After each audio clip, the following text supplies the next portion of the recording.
everyone, and welcome back to my channel. I hope you're all doing well.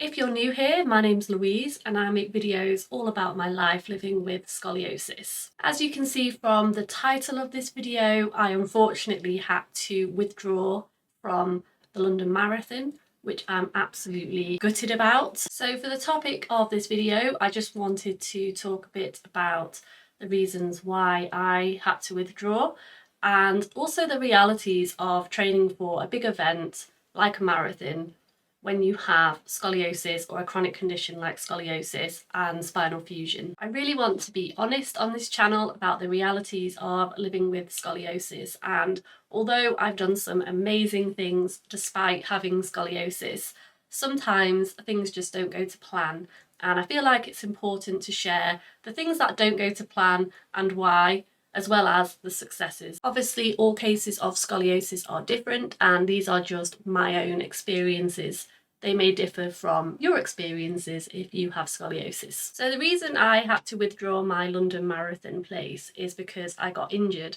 So I have injured my right leg, and I've been told that it's due to overworked muscles in that leg, and it's caused quite a lot of pain. I've been limping around for the last few weeks and it can take a couple of months to heal. So obviously I've not been running for the last few weeks. I managed to do an 18-mile training run, and that's kind of what triggered it off, the pain. And since then it just hasn't been the same. Now, the reason why I've got this injury is due to a number of factors. First of all, I rushed the training, so I thought I would be able to train for the London Marathon in 12 weeks, which, looking back now, does seem a little bit unrealistic. I think the reason I thought this was because I have a lot of years experience of running. I did a marathon last year, and at the time I was also doing a lot of hiking and strength training, so I felt like I had a decent base fitness to begin marathon training. But the problem for me is because I have scoliosis, I have muscle imbalances already, I have weakness in my right leg and nerve damage in my right leg, which makes that leg weaker, and that's the one that has been injured. So I'm more susceptible and more prone to injury than the average person, I would say. I had a very similar injury last year while I was training for the Great North Run, and I just ran through it. I kept going. It wasn't as bad as it is now in terms of the pain. I could still run, although I could feel it. I carried on. I did the Great North Run, although it was very uncomfortable and I struggled. I had to take walk breaks and I didn't really enjoy it because of the injury that I had. And then I took a couple of months off running because of the injury and decided on focusing on strength training and cycling and hiking and other things. And then I started running again in January when my leg felt better. And then I started marathon training 12 weeks before the marathon, which was, I think it was in February sometime. So I feel like my previous injury wasn't quite recovered enough to ramp up the miles that are needed for marathon training. Perhaps if I didn't have that injury last year, it might have been able to cope with it, I don't know. But I think the moral of the story and what I've learned is, for me in particular, with having scoliosis, with having certain weaknesses already that I'm aware of, I need to take the training slow and I need to build up gradually.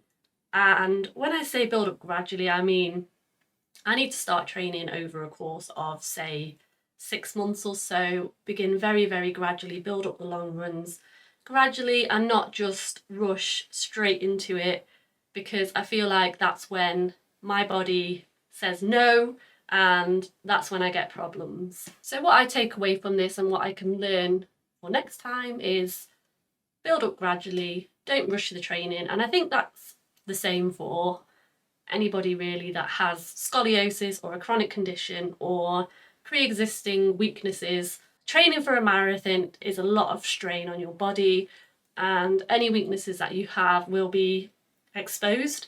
Just take your time, don't rush it, build up gradually and safely, and there's no reason why you can't do the things that you want to do, but just don't rush it like I did, because you're more likely to get injured. Another thing as well, if you have scoliosis or a pre-existing condition or weakness like myself, you must complement the marathon training with strength training. Now, I did a lot of strength training. I've always focused on strength training because I know that if I don't do it, then I'm more likely to get injured. And despite doing the strength training, I still got this injury. But I think what it told me is that I'm not focusing on the right areas when it comes to strength, or maybe I am, but I need to adapt what I'm doing and focus on different muscles.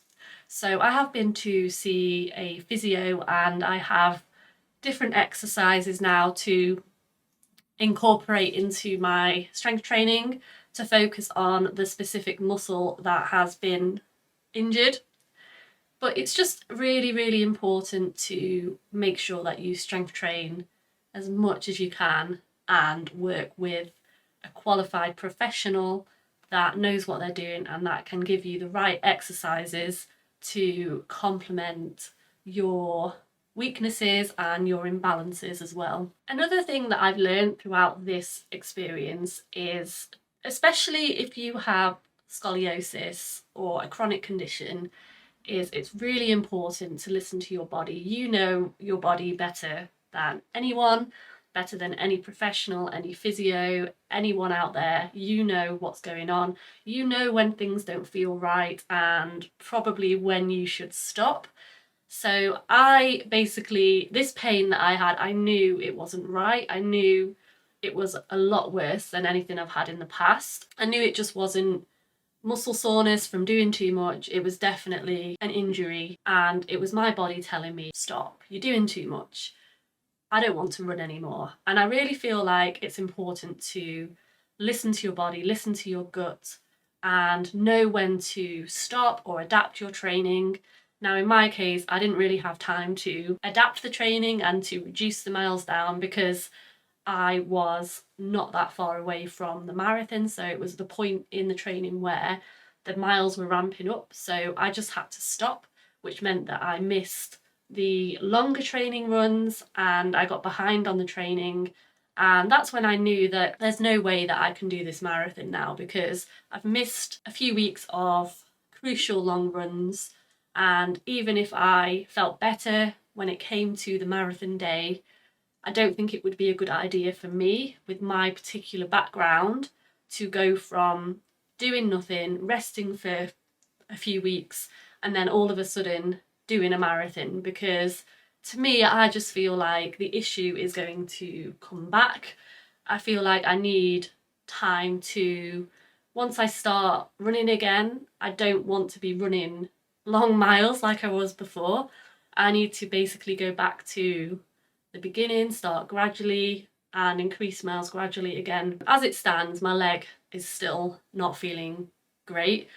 It still hurts when I walk. So I think I made the right decision with withdrawing the marathon, because I wouldn't be able to even walk the marathon without pain. And I don't know what further damage I'm going to be doing to my body if I do that.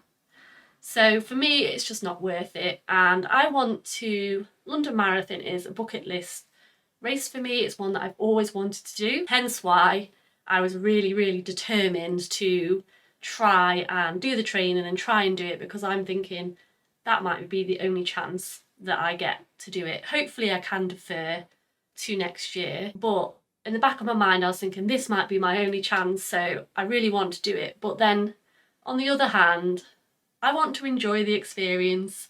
I don't want to be doing it in pain. I don't want to be wanting the experience to be over because I'm in pain and not enjoying it. So what I've learned is listen to your body, you know when something is not right. And another thing I've learned is to look after your mental health. Now, training for a big event like a marathon can be very, not only physically draining, but mentally draining. It's mentally tough.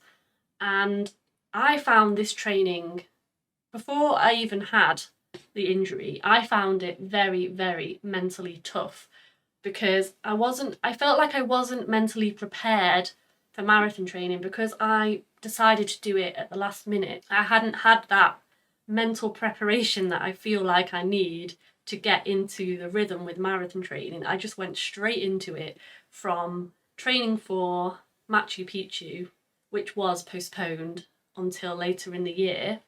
And that's why I decided to start training for the marathon. So I went from training for one thing to training to another thing without much really chance to think and to get my head around what I was doing. So I found it really mentally tough. And I think next time, again, that's another reason why I personally need longer to train, because I need longer to get my head around what I'm doing and mentally prepare. I found it really tough. And if I'm being honest, I didn't enjoy it. Last year, when I trained for Manchester Marathon, I enjoyed it. I felt strong. Yes, it was difficult, but because I didn't rush it and I didn't put pressure on myself, I enjoyed it. And that's how it should be. And this just felt completely wrong to me in my gut. And I was like, I'm not enjoying it. Once you stop enjoying it, it's not worth it. And protect your mental health. And that's what I've learned from this experience for next time. Another thing is that I tend to put a lot of pressure on myself. I try to keep up with everybody else that I know at my run club, people that are training for the marathon. I obviously have my own limitations. There's no reason why I can't train for a marathon or do what I want to do, but I do have limitations, so I feel like I need to be aware of those and not compare myself to everybody else that is training for a marathon, because everybody's different and they don't have the same limitations as me. They may have different limitations, they may have other issues, but everybody's different. And I found myself going into the cycle of finishing my run, going on Strava, comparing myself, feeling down that I wasn't as fast as I was last year or as somebody else that I'm following on there. And again, that's all very bad for your mental health, and that's when you stop enjoying it. And I feel like if you have scoliosis or a chronic condition like myself, then it's really important to just not put pressure on yourself. Just think how amazing it is that you're able to run and do these things and enjoy it and not compare yourself to what everybody else is doing on Strava. Another thing I've learned from this whole experience is to know and accept your limitations. It can be really hard. It can be really frustrating, especially for me, because I feel like I'm invincible. This has proven that I'm not. But in the past, I've thought I'm invincible. I can cope with doing all these crazy things. I can keep up with everybody else. But the reality is I do have limitations and I have to be aware of them and I have to manage them, even though it is very frustrating that I can't do everything that I want to do, that I have got injured and I have to postpone things. But the reality is I have those limitations, and with marathon training, it's just a case of giving yourself time, but also adapting the plan as well. So if you have enough time to build up gradually, then you can have weeks where you have rest weeks, where you drop the miles down completely, where you may go for a walk instead of a run. And so the training is not as intense, which means that you're more likely to enjoy it and less likely to get injured like I did. So I think if I can get to the stage where I train for a marathon again, if I can get over this injury, that's something that I will be doing. I won't be following the standard plans that you get online, for example. I'll make sure that the plan I'm doing is adapted for me and builds up very gradually and allows enough time for my body to rest and recover in between long runs. But then at the end of the day, I did manage to run 18 miles before I got injured, which in itself, for somebody with all of the issues I have, I think is a bloody good achievement. So that's it really. I hope you enjoyed the video. I just wanted to give a bit of an update about where my training's up to, because in my last video I was talking about doing the London Marathon and I haven't really posted anything about it since, so I thought I'd be really honest and transparent and just share the realities of marathon training, and things don't always go to plan, and what I've learned from the experience. And I really hope that some of the things I've talked about helps someone else out there. And if so, or you can relate or you have any thoughts, please leave me a comment below, and please consider subscribing to my channel for regular content on my life with scoliosis, as it really helps me out. But for now, I will say goodbye and I'll see you in the next video.